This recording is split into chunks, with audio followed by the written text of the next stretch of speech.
You ever show up to an event and see one sad little bowl of hummus sitting next to 40 trays of pulled pork, and you think, did anyone actually plan this? That lonely hummus bowl is not an accident. It is the result of a vendor either doing zero research or just vibing and hoping for the best. Here is the thing about event food vendors.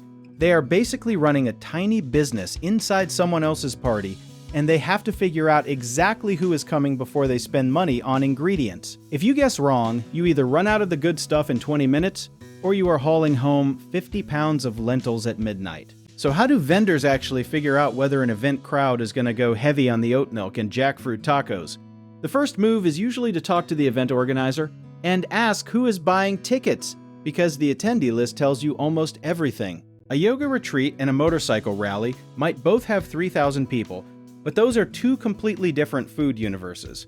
One crowd is probably asking about gluten, and the other is asking where the funnel cake is, and serving them the same menu is a recipe for disaster in both directions. Smart vendors also look at past sales data like it is a treasure map, because numbers do not lie even when your instincts do. If you sold 300 vegan bowls at last year's wellness festival and only 40 regular plates, that is a pretty loud message screaming at you to bring more plants this time. Past sales data is honestly the most underrated tool in the vendor toolkit, and it is wild how many people ignore it. You are essentially getting a free report card from your previous customers telling you exactly what they wanted and what they left on the table. When past data does not exist because it is a brand new event, vendors pivot to audience research, which sounds fancy, but is really just being a little nosy in a productive way. That means scanning the event's social media following, checking the brand's tone, and sometimes even looking at what similar events in the same city attracted. If an event is being marketed with words like mindful, sustainable,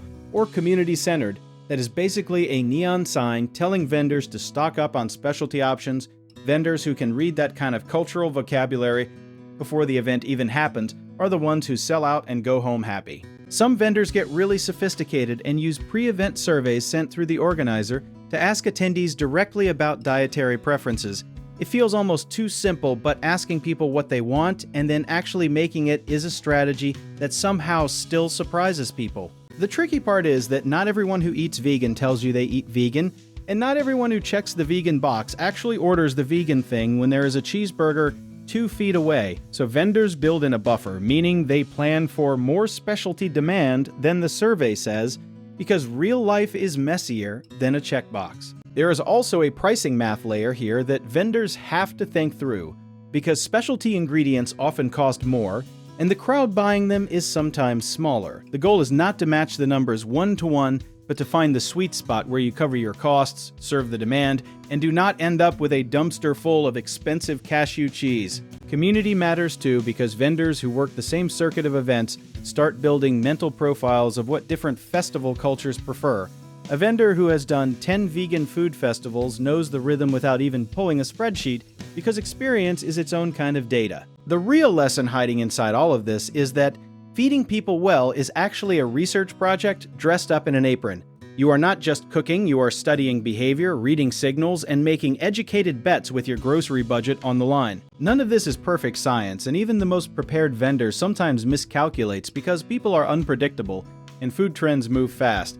But the vendors who ask questions, study the crowd, and actually look at their old numbers almost always do better than the ones who just guess and pray. If you want to learn more about how we help vendors and event professionals make smarter decisions, go check out the links in the description.